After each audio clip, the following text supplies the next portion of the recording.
A história de todas as sociedades até hoje existentes é a história da luta de classes. Os filósofos têm apenas interpretado o mundo de diferentes maneiras. A questão, no entanto, é mudá-lo. A religião é o ópio do povo. A mercadoria é, antes de tudo, um objeto exterior. Uma coisa que, pelas suas propriedades, satisfaz necessidades humanas de qualquer espécie. A teoria materialista da história parte da tese de que a produção, e com ela, a troca de seus produtos, é a base de toda a ordem social. O trabalho não é mais o meio para criar valor, mas para gastá-lo. Os trabalhadores não têm pátria. Não se pode tirar deles o que não possuem. A burguesia não pode existir sem revolucionar constantemente os instrumentos de produção e, com isso, as relações de produção, e, com elas, todas as relações sociais. A exploração do homem pelo homem é a fonte de todas as misérias. A igualdade só pode ser o produto do desenvolvimento histórico da sociedade. A história é feita por homens reais e em condições determinadas, porém não por homens que, em última análise, foram forjados pelas circunstâncias e pelas relações de produção existentes. A lei do valor não pode deixar de se manifestar sob a forma de competição. A máquina não é apenas um meio para abreviar e economizar trabalho, mas é também o meio de criar um trabalho supérfluo. A propriedade privada transformou o cidadão em proletário, o camponês em operário e o operário, em grande maioria, em um mendigo. As ideias dominantes de cada época foram sempre as ideias da classe dominante. O capitalismo contém em si a semente da sua própria destruição. O operário está vendido na lei como uma mercadoria, e é, de fato, a mercadoria mais barata. A produção capitalista é produção de mais-valia. A revolução proletária é a ruptura mais radical com as relações de propriedade tradicionais. A sociedade capitalista é um meio-termo entre a barbárie e o socialismo. A unificação da atividade, que tem por meio o intercâmbio, ainda não atingiu o seu ponto culminante. A verdadeira riqueza consiste em coisas que, de fato, são criadas.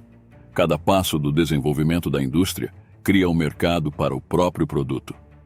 Com o desenvolvimento da grande indústria, o lucro chega a ser não só a única razão de produzir, mas também de tudo o que se produz.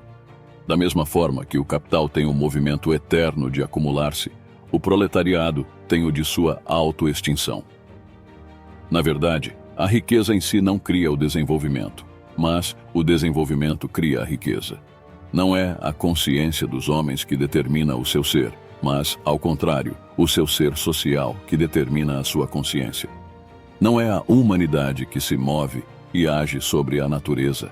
Pelo contrário, é a natureza que age sobre a humanidade. Não é o caos das operações econômicas que comanda a ordem política, mas o contrário.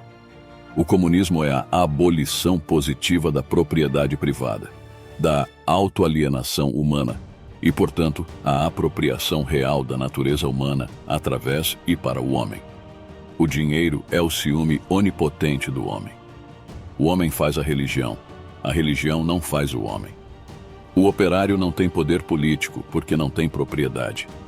O trabalho é o pai da riqueza e da cultura, mas também da miséria e da servidão.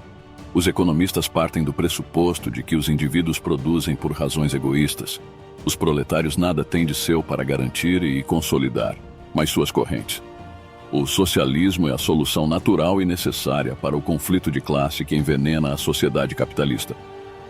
Os trabalhadores não têm nada a perder a não ser suas correntes. O tempo de trabalho é o tempo de vida do homem. Os verdadeiros progressos são os que vão do simples ao complexo. Karl Marx foi um filósofo, economista, historiador, sociólogo, teórico político, jornalista e revolucionário socialista alemão. Nascido em Trèveris, Prússia, Marx estudou Direito e Filosofia nas universidades de Bona e Berlim. Casou-se com a crítica de teatro e ativista política alemã Jenny von Westphalen em 1843. Karl Marx nasceu em 5 de maio de 1818 na cidade de Trèveris, na Alemanha, no meio de uma família acomodada. Adoece de uma inflamação na garganta que o impede de falar e alimentar-se normalmente.